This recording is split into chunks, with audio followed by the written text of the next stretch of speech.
Ok បាទសួស្តីឥឡូវយើងបន្តពីវីដេអូមួយទៀតយើងដល់លំហាត់ទី8អន្តក្រាអនុគមទីកោណមេទៀតហើយកំណត់ពី0ទៅផាយភាគ3ចឹងអន្តក្រានេះគឺយើងប្រើរូបមន្តតែបន្តិចទេគឺរូបមន្តកុសពី x ហើយយើងប្រើវាគឺដើម្បីយកមកសម្រួលជាមួយនឹងអភិបែកនេះព្រោះបើវានៅប្រភេទសន្និធានយើងពិបាកនាំចូលរូបមន្តយើងត្រូវបើអាចសម្រួលបានយើងសម្រួលដើម្បីឲ្យវាទៅជាផលបូកផលដកធម្មតាយើងងាយស្រួលអានតែក្រាឥឡូវយើងចាប់ដើមដោះស្រាយទាំងអស់គ្នាអានក្រាយើងកំណត់ពី0ទៅផាយភាគ3នៃកុស 2x នៅលើកុស x ដកsin x dx នេះចឹងយើងជំនួសកុស 2x ចូលចឹងនឹកចាំទេរូបមន្តកុស 2x កុស 2x គឺវាស្មើកុសការ៉េ x ដក sin ការ៉េ x ចានេះរូបមន្តគោលវាទេណានៅលើកុស x ដក sin x ចឹងយើងធ្វើម៉េចបានកតាសម្រួលដោយសារអានឹងកុសការ៉េដក sin ការ៉េវាចូលរូបមន្ត a ការ៉េដក b ការ៉េចឹងយើងអាចសរសេរមកកតាបូកមកកតាដកបានចឹងភាគយកយើងអាចបំបែកទៅជា2កតាបានគឺកតាកុស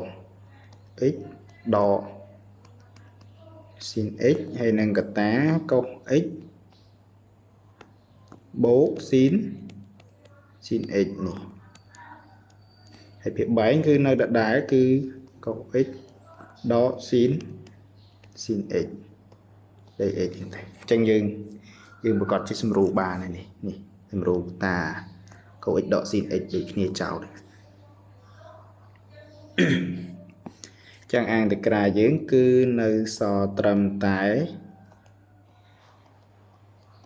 កុស x បូក sin x ទេអញ្ចឹងងាយស្រួលអាងតក្រា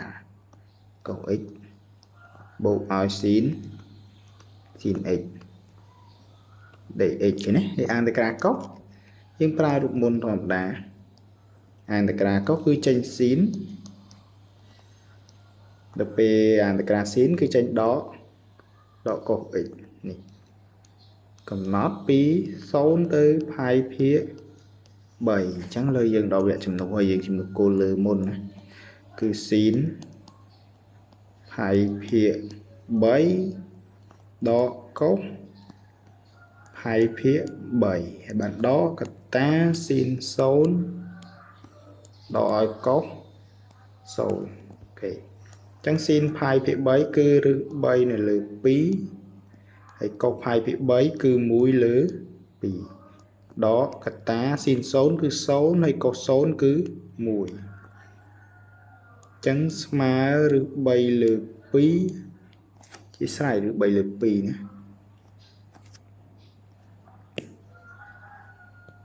ឬ3លើ2